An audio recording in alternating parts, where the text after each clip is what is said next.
Pile Poule. Dialogue pour le temps présent et pour les temps futurs. Une émission de Marc Wielinski, tous les dimanches de 13h à 14h sur RCJ. Où va notre monde? Comment mieux le comprendre? Que puis-je faire pour l'améliorer? Que m'est-il permis d'espérer? Une émission proposée avec la Fondation du judaïsme français. 01 53 59 47 47. Aujourd'hui, Consolation avec Christophe André.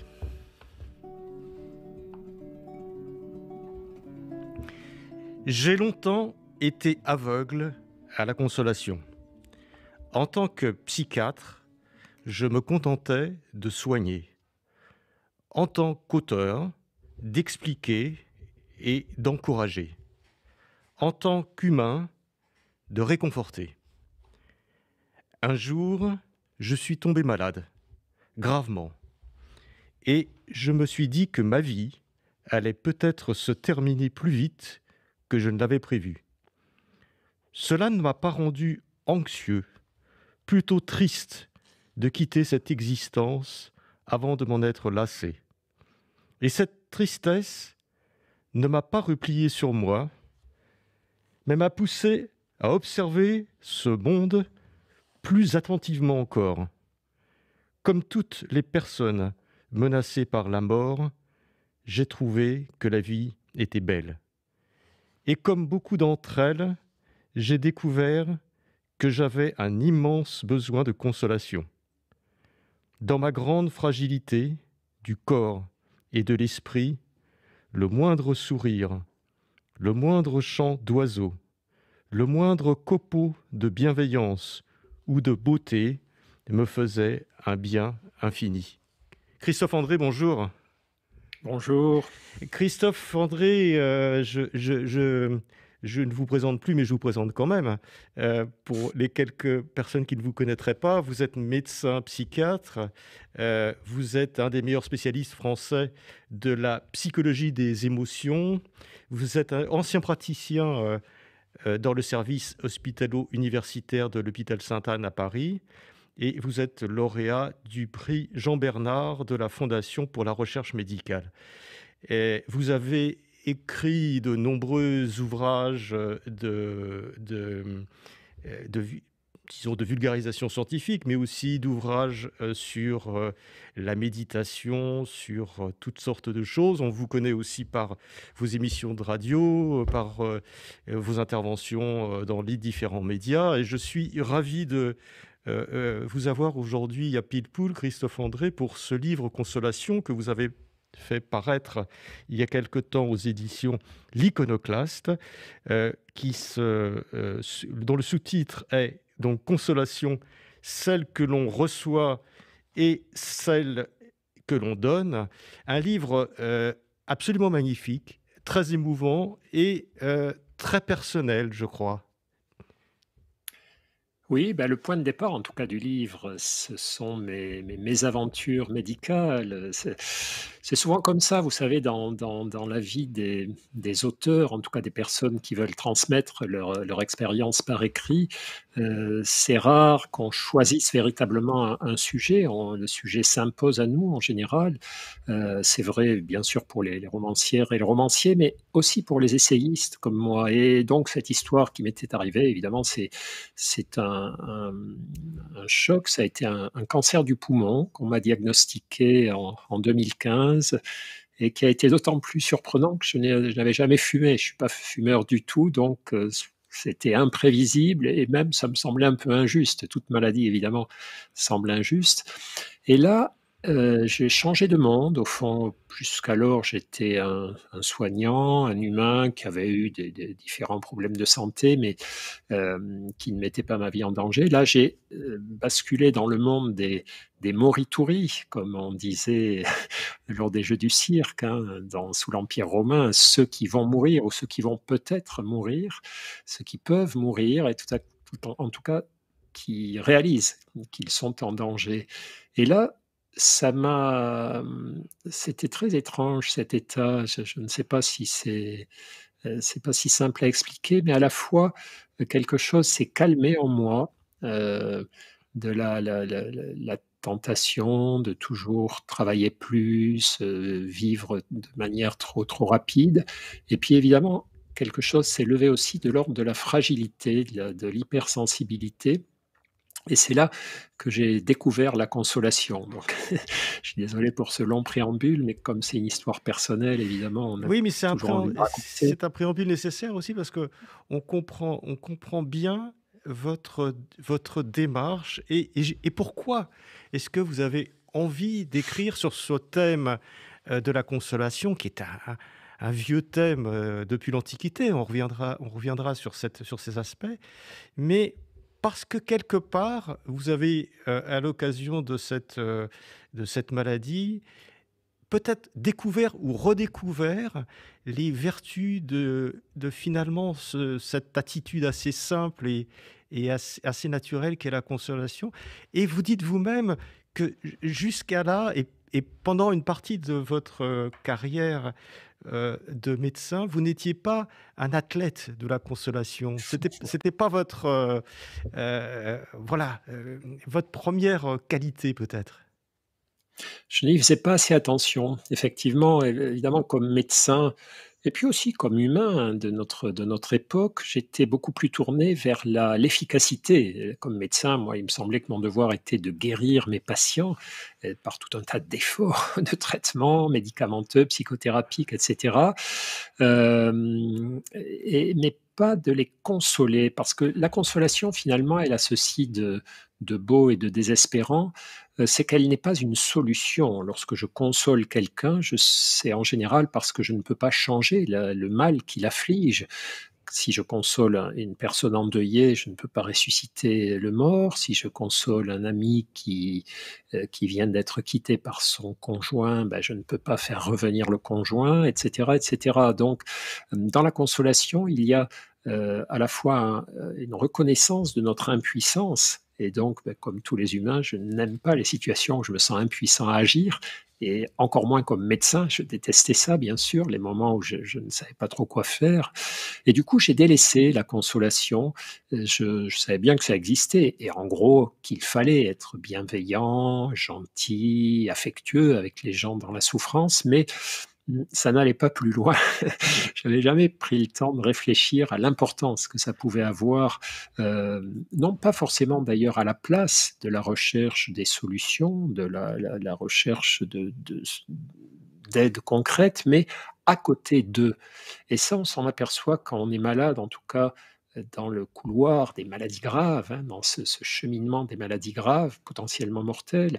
On voit bien qu'on a besoin de 2 choses. On a besoin des meilleurs soins possibles, ça c'est clair, mais on a besoin aussi, d'être, consolé, c'est-à-dire d'avoir des sourires, des mains qui se tendent, des présences qui n'apportent rien au parcours de soins, mais qui nous aident à mieux le traverser. Et la consolation, c'est une des plus belles façons de la qualifier, m'est venue, j'ai beaucoup lu évidemment, j'ai beaucoup parlé, j'ai beaucoup lu, j'ai beaucoup réfléchi sur ce thème et j'ai lu, un ami philosophe qui s'appelle André Comte-Sponville et qui disait ceci, il disait: «La consolation, elle est toujours nécessaire et toujours insuffisante». Toujours nécessaire parce qu'on ne peut pas laisser les gens dans la peine, dans le chagrin, dans la détresse, dans le deuil seuls, il faut être là, et toujours insuffisante parce que ce n'est pas une réparation et notre présence ne réparera pas le réel. Elle est juste tournée vers la personne pour l'aider à ne pas souffrir seul. Mmh. Oui, et ça, c'est quelque chose qu'on découvre, ou qu'on redécouvre, je ne sais pas, en lisant votre livre.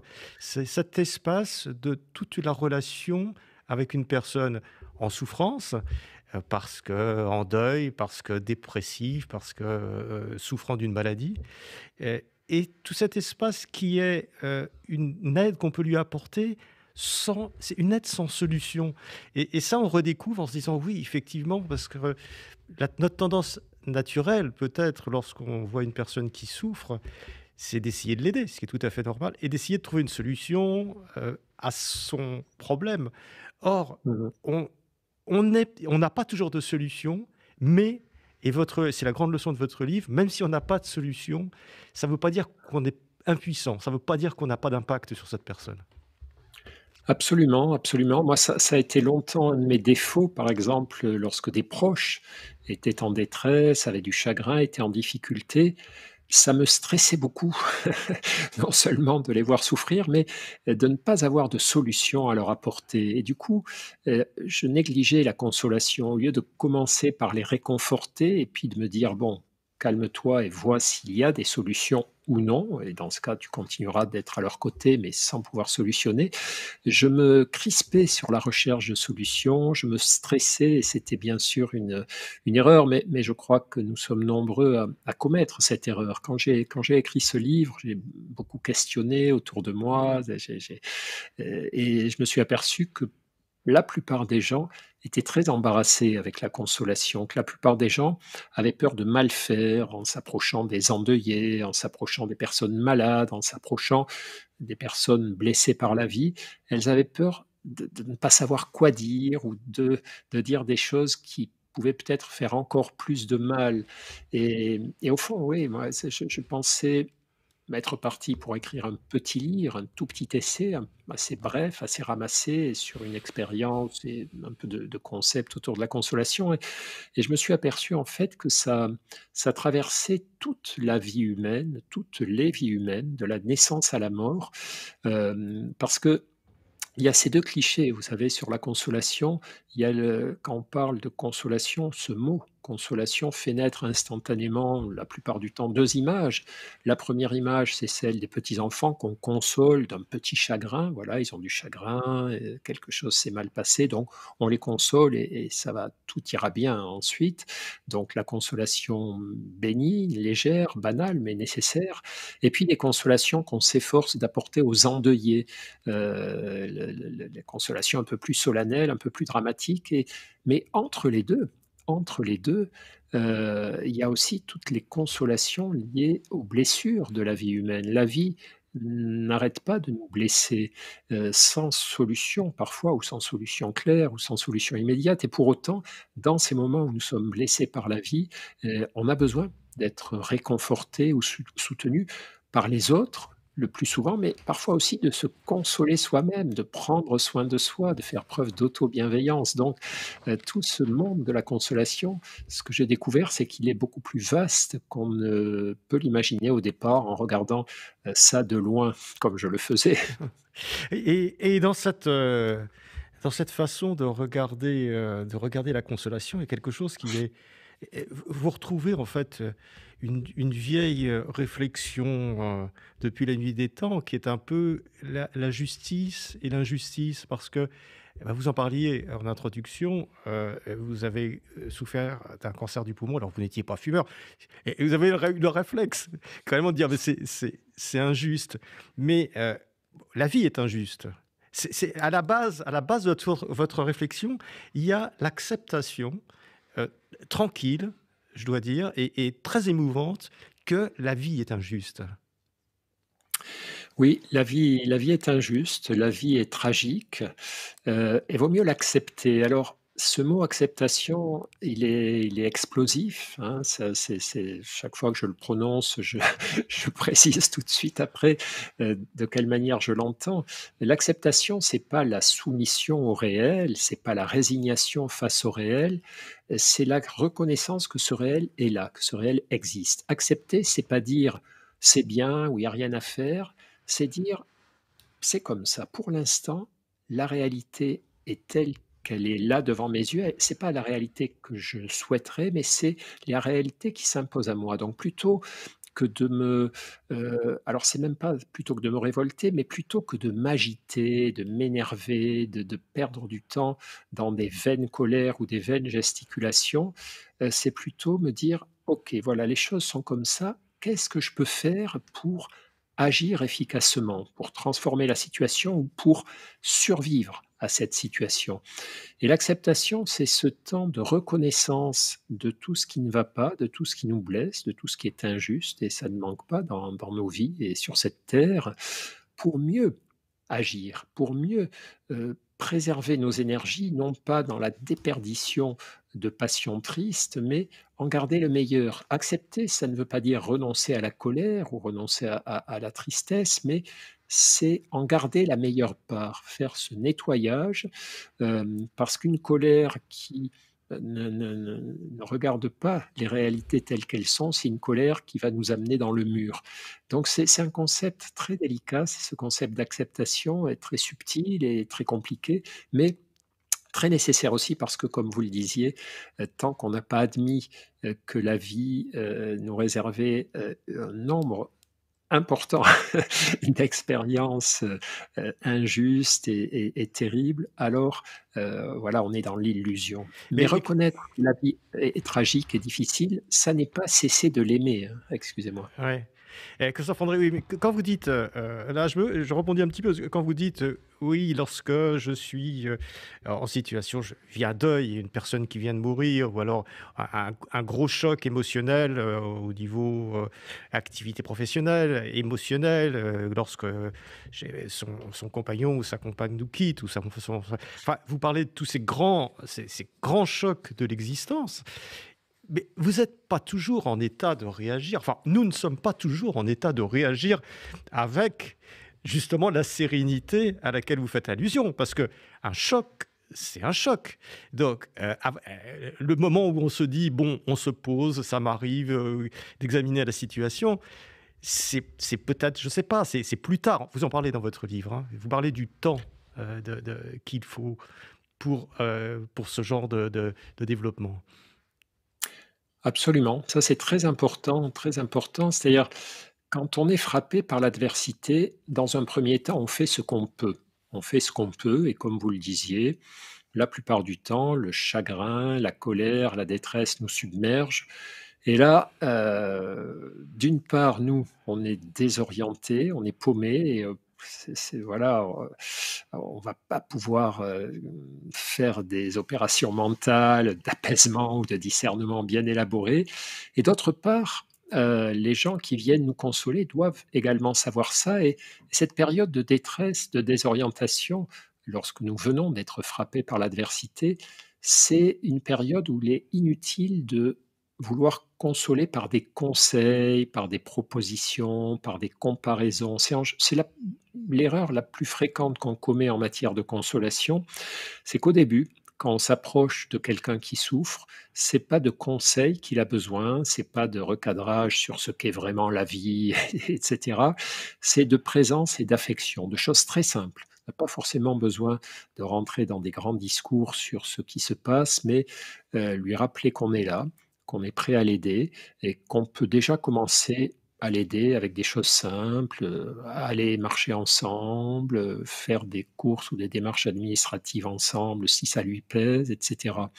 Et effectivement, quand on parle d'acceptation, il ne s'agit évidemment pas de penser que ça peut être une forme de sagesse instantanée, un idéal de sagesse instantanée qui amortirait instantanément toute forme de souffrance, mais c'est plutôt, un processus dans ce processus de reconstruction, si je continue de ne pas accepter de voir le réel tel qu'il est désormais, alors, mes efforts vont avoir quelque chose de vain et d'inutile. Mais une fois de plus, accepter le réel, ce n'est pas renoncer à le transformer ou à me transformer. Mais comme vous avez bien fait de le rappeler, ça va se passer peu à peu dans un second temps ou un troisième ou un quatrième.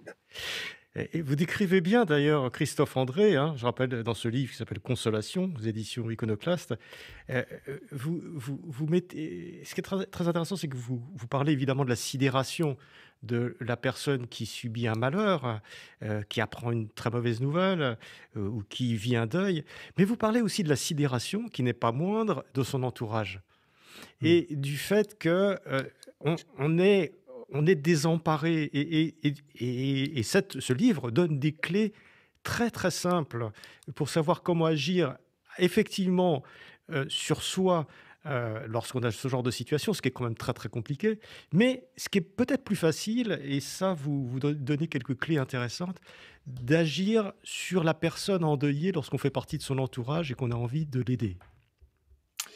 Oui, oui, oui, ben, on retombe toujours, avec ces histoires de consolation sur le problème du que faire? On voit quelqu'un qui souffre et si on n'est pas un tout petit peu si on n'a pas des repères très simples, on risque d'être nous-mêmes pétrifiés par cette souffrance, hein. Lorsque vous voyez un proche très malheureux ou qui a très mal à cause d'une maladie, le 1er risque est le risque de l'empathie, d'une espèce de détresse empathique, hein, ça a été décrit, où, si l'autre a mal, vous avez mal aussi et vous vous affolez finalement. On a ça parfois avec certains parents par rapport à des blessures ou des accidents survenant à leurs enfants. Donc ces repères dont vous parlez, moi, ça m'a beaucoup frappé. C'est ce qu'on évoquait tout à l'heure, c'est en 2 temps. Le premier temps, c'est un temps presque animal. La consolation, au début, a quelque chose de biologique, d'animal. On a beaucoup d'études montrant que toucher quelqu'un qui est en train de souffrir, diminue, sa souffrance. En tout cas, si vous êtes un proche, on a des des études étonnantes. On met des gens dans des machines, des IRM, fonctionnelles, c'est-à-dire des machines qui mesurent un peu l'activité des différentes zones de votre cerveau et on leur provoque une petite souffrance. On leur applique des petits tubes à essai remplis d'eau chaude à 40 ou 50 degrés sur la petite peau là, à l'intérieur du poignet, qui est une peau très sensible. Donc, ça les brûle, sans les blesser, mais ça les brûle. Et donc, on voit dans leur cerveau les zones associées au circuit de la douleur, de la détresse émotionnelle qui s'allument, qui se mettent à consommer plus d'oxygène, c'est normal. Et ce qu'on montre, c'est que si leur conjoint est là et leur prend la main alors qu'ils sont dans la machine, non seulement ils ont un peu moins mal subjectivement, mais aussi l'activation des zones cérébrales de la douleur a tendance à diminuer. Et on a beaucoup d'études comme ça montrant, par exemple, le rôle simple du toucher et de la présence. On n'a rien dit, on n'a pas donné de conseils, de toute façon il n'y a rien à dire, enfin il n'y a rien à faire en particulier, mais on a juste touché. Et donc au début, c'est ça la consolation, c'est être là plutôt qu'être absent, parce qu'il y a des gens aussi qui s'écartent des personnes qui souffrent parce qu'ils ont peur, ils sont affolés, hein. Beaucoup d'endeuillés, disent qu'ils ont l'impression d'être devenus des pestiférés, que leur deuil fait peur, hein. Les parents qui ont perdu un enfant, parfois ils voient des personnes ne pas se Oui, c'est ça, on a manifester. envie de s'écarter du malheur, c'est une réaction, je dirais presque naturelle. C'est un réflexe naturel. On a envie de s'écarter du malheur parce que d'une part, le malheur nous fait mal à nous aussi, le malheur de nos frères et sœurs humains nous fait mal et d'autre part parce qu'on a peur de l'aggraver. Il y a un beau livre de Delphine Orviller qui s'appelle «Vivre après nos morts» où elle parle un petit peu de son expérience de rabbine auprès des endeuillés et à un moment, il y a un passage, je me souviens plus comment ça arrive, mais où elle dit: «Mais vous savez, vous êtes endeuillés, beh, préparez-vous à voir votre peine aggravée par des consolations maladroites». Enfin, elle dit ça, différemment, plus joliment, mais elle insiste beaucoup sur le fait que non seulement on est endeuillé, mais en plus les paroles des autres vont nous blesser. Moi, je pense que le risque le plus important avec la consolation, c'est pas la maladresse, c'est l'absence de consolation, c'est l'absence de présence. Je pense que c'est, important d'être là et de savoir que les mots seront forcément insuffisants et que, dans les premiers temps, c'est la présence qui va compter. C'est des choses très simples, des actes très simples, plus que nos paroles. Et c'est pour ça que j'encourage beaucoup dans dans le livre à ne pas avoir peur Oui, c'est-à-dire, de c'est faire. effectivement dans votre livre, on se dit que finalement, il faut d'une certaine façon, laisser son instinct naturel, sa pitié naturelle, prendre le dessus et pas avoir peur d'aller vers la personne, qui est endeuillée ou auquel arrive un malheur, même si on ne sait pas quoi lui dire. C'est pas grave, c'est pas le plus important, peu importe, même si on lui dit rien, c'est ce qui compte, c'est le mouvement vital, c'est la présence, c'est l'assistance. Et ça, vous retrouvez là peut-être des vieux préceptes qui sont vieux comme l'humanité, le deuil, la cérémonie mortuaire, par exemple, voilà, les pleurs, enfin tout ce rituel. Et vous le dites, hein, tout ce rituel, finalement, à l'origine, c'est un peu un rituel de consolation.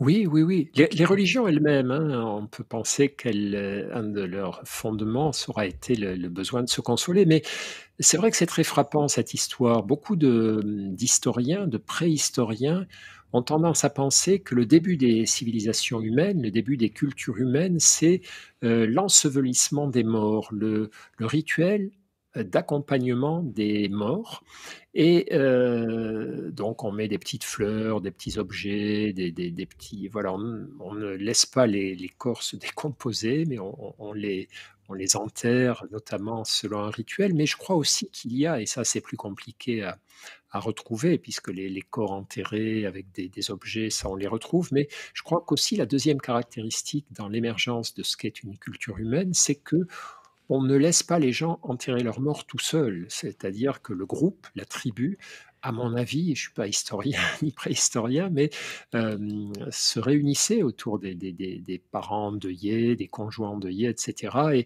et faisait bloc autour de la personne dans la souffrance. On retrouve ça autour de certaines observations d'éthologues auprès des animaux. Et on a des animaux qui, très manifestement, comprennent ce qu'est la mort d'un de leurs membres, d'un des membres de leur troupeau, et vont d'une certaine façon rendre hommage, se recueillent autour du corps, mais ne le font pas seuls, arrivent en groupe. J'ai un ami récemment à qui je parlais de tout ça, qui habite dans le Perche et qui me racontait qu'un jour, une vache du paysan de la ferme voisine de chez lui était décédée et qu'il avait vu une scène incroyable de toutes les vaches venant se réunir autour du corps à plusieurs reprises, venant le matin, puis repartant brouter, puis le soir se réunissant à nouveau.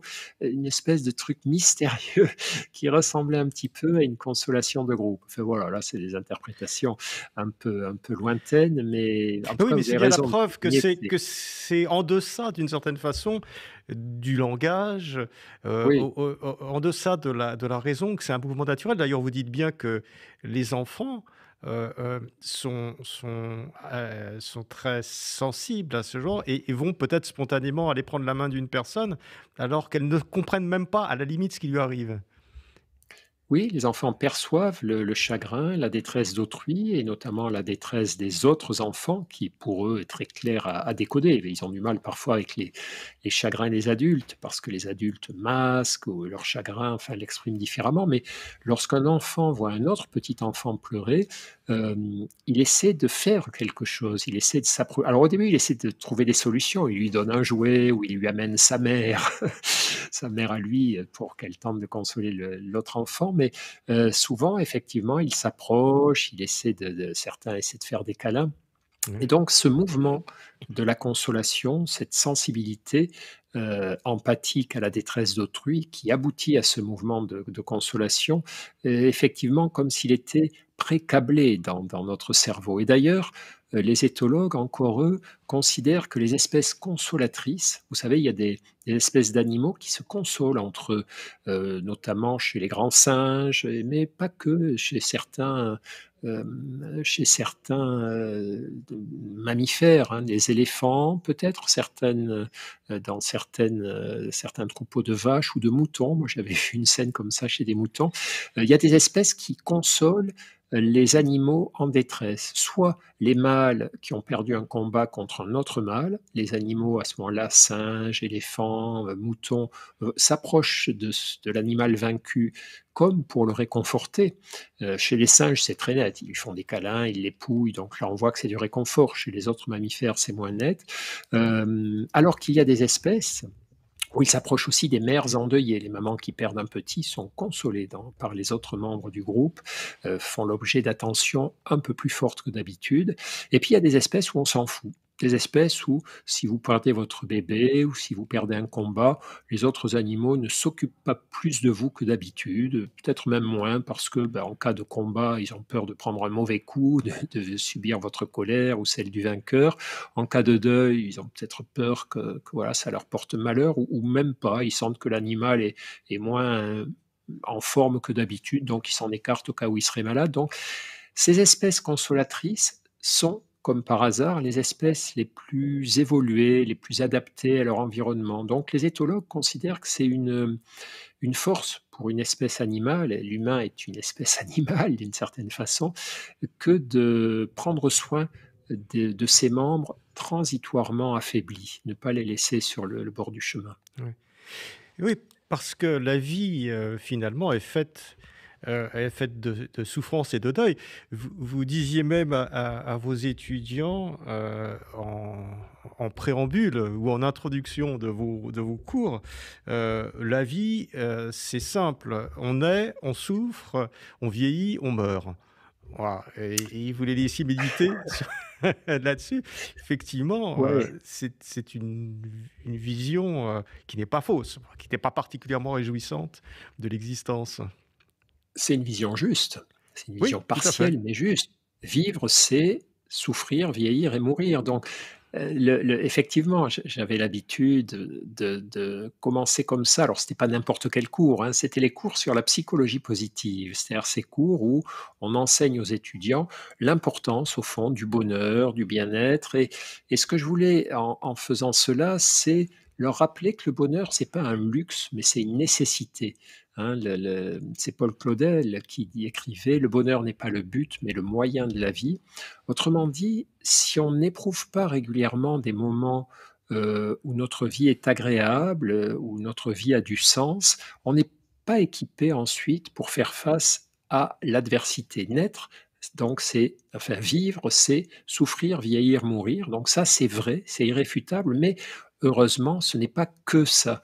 Et ce n'est pas que ça parce que entre les moments de souffrance, pendant le processus de vieillissement et avant la mort, normalement, la plupart d'entre nous pouvons aussi, savourer des instants heureux, des instants de bonheur, sauf circonstances extrêmes. Il y a bien sûr des vies très dramatiques du début à la fin, mais pour la plupart des humains, ce qui fait qu'ils tiennent le coup par rapport au mauvais côté de l'existence, c'est les moments de bonheur, pas seulement d'ailleurs les bonheurs isolés, mais bien sûr, plus fort encore, les bonheurs partagés et c'est ça un peu que je voulais dire à chaque fois que je prononçais cette formule, c'est prenez le bonheur au sérieux, prenez l'amour au sérieux, prenez la consolation au sérieux, parce que si on n'a pas tout ça, alors la vie vraiment ne vaut pas la peine. On n'aura pas le carburant pour affronter tous les chaos, toutes les difficultés du chemin. Oui, c'est ça, on a l'impression en vous lisant que, on doit apprendre à faire provision de bonheur quelque part, pour affronter, les malheurs, qui forcément, arriveront. Alors il y a les malheurs qui font partie de la vie, de perdre ses parents et cetera, c'est dans l'ordre des choses. Et puis vous parlez aussi des deuils et des malheurs injustes, c'est-à-dire une maladie qui arrive très jeune ou un enfant qui meurt, c'est-à-dire vraiment le summum, de la souffrance, qu'on puisse endurer. Oui, oui, le summum de la souffrance et puis le summum aussi de la perte de sens. Au fond, quand je perds un enfant, c'est tout l'ordre du monde qui s'effondre, toute la une vision du monde basée sur la logique, la justice qui se casse la figure et c'est sans doute l'épreuve la plus difficile et c'est pour ça d'ailleurs que je parle pas mal des parents, endeuillés, des parents qui ont perdu un enfant. C'est étrange d'ailleurs comment, dans notre langue, en français, je crois dans beaucoup de langues, européennes en tout cas que je connais, il n'y a pas de mot pour désigner les parents qui ont perdu un enfant. Alors qu'il y a un mot pour les enfants qui perdent un de leurs parents, c'est Ouais, c'est orphelin. vrai, c'est vrai. Mmh. Ouais, chez nous, dans les langues en tout cas occidentales, il n'y a pas de mot alors que, c'est une condition qui reste à vie ensuite. Les parents qui ont perdu un enfant disent tous la même chose. Ils disent: «Au début, j'ai ressenti que je serais inconsolable et après même quand, j'ai recommencé à m'autoriser à vivre, à être heureux, une part de moi est morte avec mon enfant et une part de moi est restée à tout jamais inconsolable» et c'est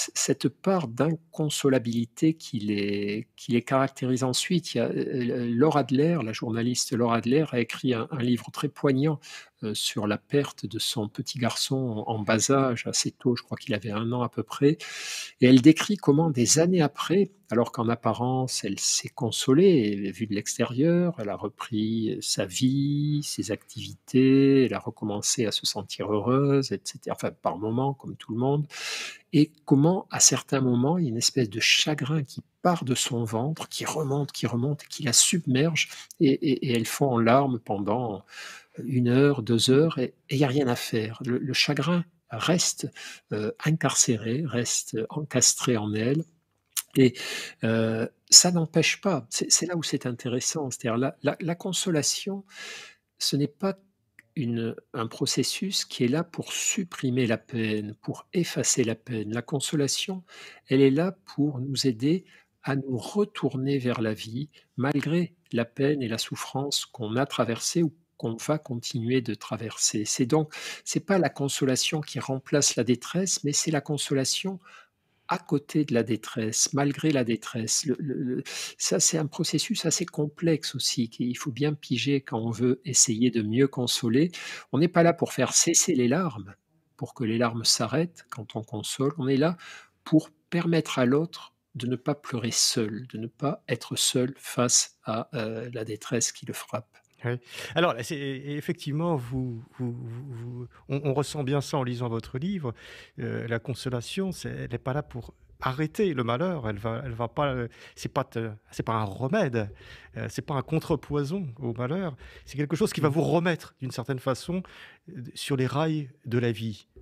C'est Oui, c'est que vous exactement l'opposez à la ça. désolation. Et voilà, la consolation ne s'oppose pas au deuil, elle s'oppose à la désolation. Absolument. La désolation, comme toutes les grandes souffrances, nous rétracte sur nous-mêmes. Quand je souffre beaucoup, si j'ai très mal aux dents, si j'ai un chagrin d'amour, un grand deuil, le monde ne m'intéresse plus. Plus rien ne m'intéresse. Qu'il fasse soleil, que j'ai d'autres enfants en vie, que j'ai des amis, cela ne j'arrive pas à porter mon attention sur ça. Toute mon attention est captée par le chagrin, la tristesse, la détresse, le pessimisme, la perte d'horizon, le sentiment qu'il n'y a pas d'avenir, que plus rien de bon ne pourra m'arriver et c'est ce repli sur nous-mêmes que la consolation s'efforce tout doucement, progressivement, sans brutalité, de bouger, de fissurer. Donc quand on console, on essaie tout doucement d'apporter, à côté du gros tas de malheur qui écrase la personne, des tout petits bouts de bonheur, de légèreté, ou au moins d'oubli, hein. Si vous avez un ami endeuillé à qui vous proposez d'aller marcher 1 heure ou 2 dans les bois, au bord de la mer, je ne sais où, dans un bel endroit et que pendant cette heure ou ces 2 heures de marche en votre compagnie, par moments son chagrin s'éloigne de lui, il se remet à respirer un peu mieux et puis bien sûr à la fin de la promenade, il va rentrer chez lui, le chagrin va revenir, mais vous lui avez donné un peu d'oxygène psychologique, vous lui avez permis de reprendre un peu le souffle de la vie et ce sont ces petites choses qu'on essaie d'apporter dans la consolation, mais pas empêcher la souffrance, pas, bloquer les larmes. Ça ne marche pas comme ça. La souffrance, elle doit être respectée. Il ne faut pas la chérir, il ne faut pas la nourrir, mais, elle est à respecter mais par contre, il faut lui adjoindre une petite dose d'action, d'espoir, d'amour, de présence. Ouais. C'est la Et de consolation. temps aussi, ça vous insistez bien sur le fait que le temps, chercher à consoler, la consolation est un processus qui se développe dans le temps. C'est pas quelque chose qui est immédiat comme ça, comme un remède ou comme un médicament. C'est pas l'aspirine de la souffrance. Non, non, non et puis, enfin, il y a rarement des choses dans nos vies qui marchent instantanément, hein, que ça soit en pédagogie, en médecine et donc bien sûr, pardon, en consolation. Mais, c'est quelque chose que les auteurs anciens avaient parfaitement repéré, le genre littéraire des consolations. Il remonte à l'Antiquité, hein, c'est les consolations de l'Antiquité, c'était des courriers, des lettres très bien écrites, qui étaient destinées d'ailleurs à être lues par, beaucoup plus de monde que la personne qu'on voulait consoler. Oui, c'est un Ça genre plutôt littéraire, d'une certaine façon. oui. Oui. Absolument et donc dès l'Antiquité, des auteurs comme Sénèque, par exemple, hein, qui était un philosophe stoïcien romain, notait qu'il ne fallait pas se précipiter sur la consolation, qu'il fallait laisser un petit peu de temps à la personne avant de s'attaquer à sa souffrance. Donc, on sait bien que la consolation, ce n'est pas parce que je suis allé consoler un ami qu'il va, à la fin de notre rencontre, me dire: «Ah, ben, je me sens beaucoup mieux grâce à toi». Ça marche pas comme ça. Oui, parce Après, qu'il à peut la fin de refuser notre même la consolation. alors voilà, parfois il la refuse, mais je veux dire même une consolation, un moment qui s'est bien passé, ne lui donne pas le sentiment qu'il est guéri, qu'il est remis. Mais par contre, ça lui aura fait du bien. Et puis après, il y a ceux qui ne veulent pas qu'on s'approche pour les consoler. Alors, ce qu'il faut comprendre là aussi, c'est que la consolation, c'est une effraction. Vous avez une personne qui est un petit peu enfermé dans son chagrin, qui s'est enfermé dans son chagrin, sa souffrance et parfois qui vit ce chagrin ou cette souffrance comme une preuve de fidélité, hein. Vous avez ça souvent avec les endeuillés, qui ont le sentiment que s'ils s'arrêtaient d'être malheureux, ça serait trahir la mémoire de la personne disparue.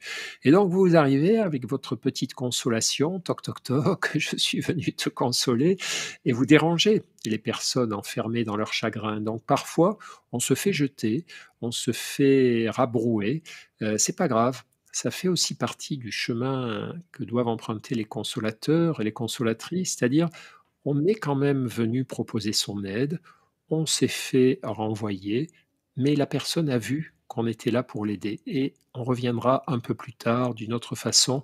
C'est pas grave. Quand on console, il faut pas chercher l'efficacité et il faut pas chercher les remerciements.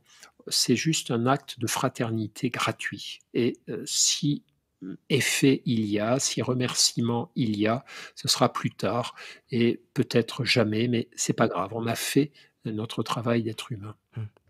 Et Christophe André, dans la société, qui est la nôtre, qui est bon, qui est un peu une société de l'instant, de l'instantanéité, où il faut une réponse immédiate à tous les problèmes.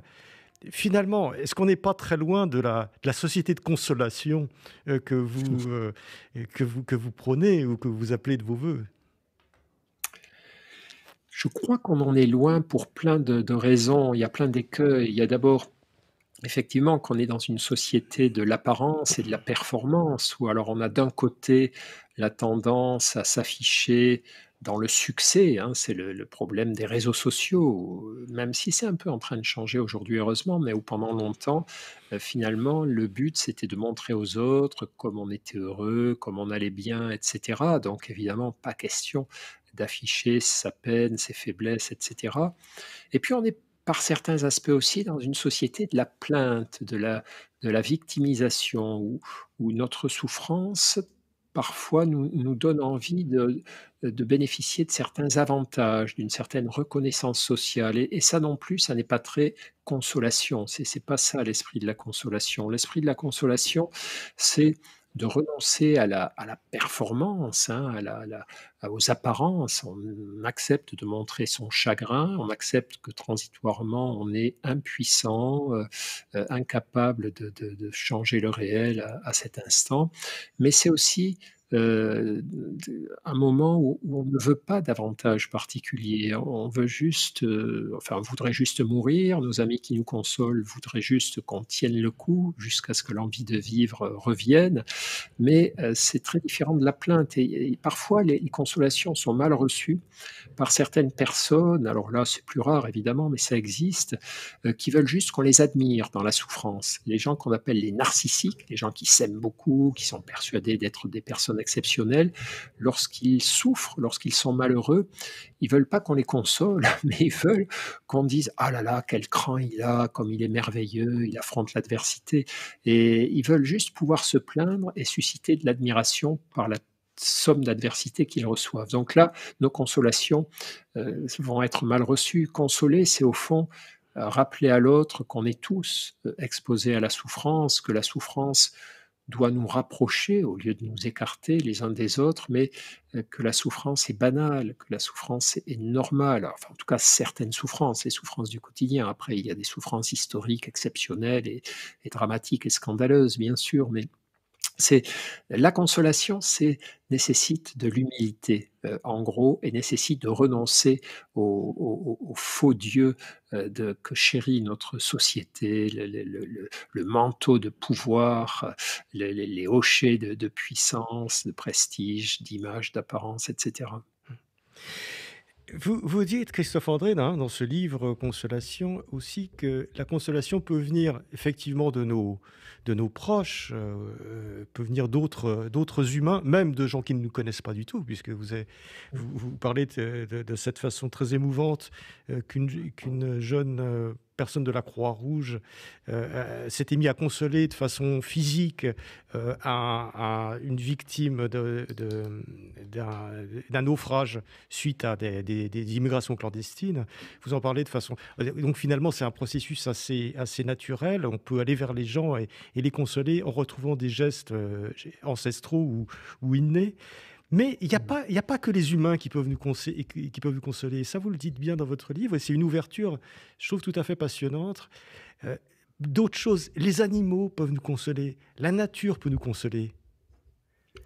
Oui, oui, oui, ça c'est tout. Alors ça aussi, je me suis aperçu, en menant mes discussions, mes entretiens, en écoutant, en lisant, que, ça c'est ce que j'ai regroupé dans une partie importante du livre que j'ai appelé les autoconsolations. C'est-à-dire, la consolation pure, c'est quelqu'un qui vient dans l'intention de vous consoler, d'alléger un peu votre souffrance, et cetera.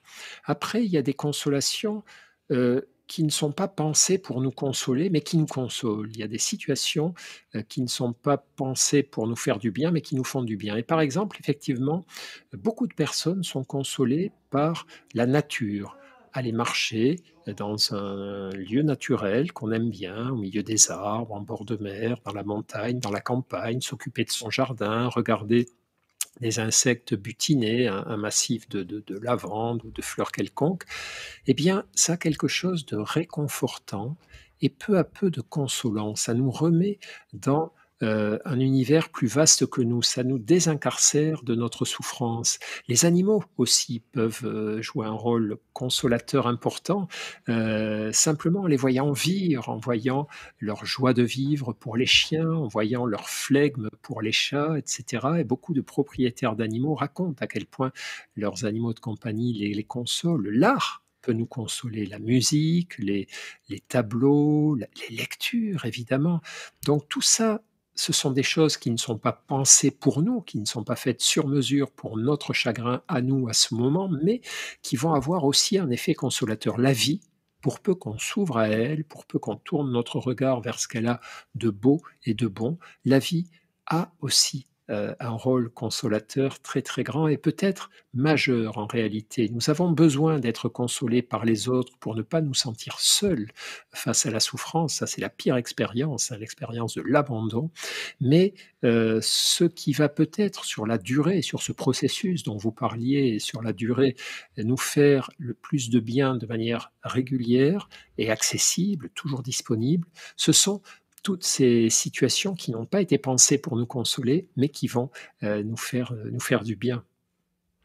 Christophe André, merci beaucoup d'être venu nous parler de la consolation, des consolations, puisque votre livre, c'est Consolation au pluriel, celle que l'on reçoit et celle que l'on donne aux éditions L'Iconoclaste. Je renvoie donc tous nos auditeurs et nos spectateurs à ce livre tout à fait splendide qui ouvre des perspectives qui nous paraissent naturelles et qu'on a peut-être parfois oubliées. Merci Christophe André. Merci à vous. C'était Pile Poule, une émission de Marc Wielinski que vous pouvez retrouver en podcast sur le site de Radio RCJ et sur les différentes plateformes, ainsi que sur YouTube. À dimanche prochain, 13h. Une émission proposée avec la Fondation du judaïsme français, 01 53 59 47 47.